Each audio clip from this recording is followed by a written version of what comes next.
اصطلاحی تعریف مستشرق کی کیا ہے؟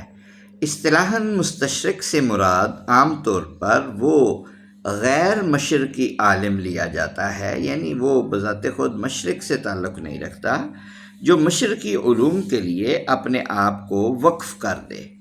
اور استشراق سے مراد لیا جاتا ہے مشرقی علوم کے حوالے سے تحقیق و مطالعات میں مشغول ہونا۔ ایڈورڈ ویڈی سعید، یہ 1935 کی ان کی پیدائش ہے اور 2003 میں ان کی وفات ہوئی۔ ان کے مطابق اورینٹلزم the label still serves in a number of academic institutions. Anyone who teaches, writes about, or researches the Orient, and this applies whether the person is an anthropologist, sociologist, historian, or philologist, either in its specific or its general aspects, is an Orientalist, and what he or she does is Orientalism. استشراق کی اصطلاح تعلیمی اداروں پر ایک label کے طور پر استعمال ہوتی ہے، اور مستشرق اس شخص کو کہتے ہیں جو مشرقی تمدن و تہذیب کے بارے میں پڑھاتا، لکھتا اور تحقیقات کرتا ہو۔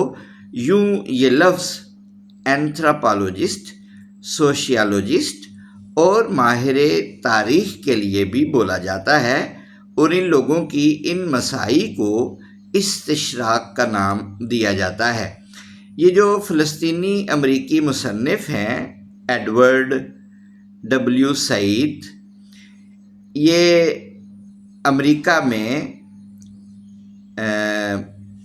لیکچرر رہے، یروشلم میں پیدا ہوئے۔ ہارورڈ یونیورسٹی سے انگریزی ادبیات میں انہوں نے پی ایچ ڈی کی ڈگری حاصل کی۔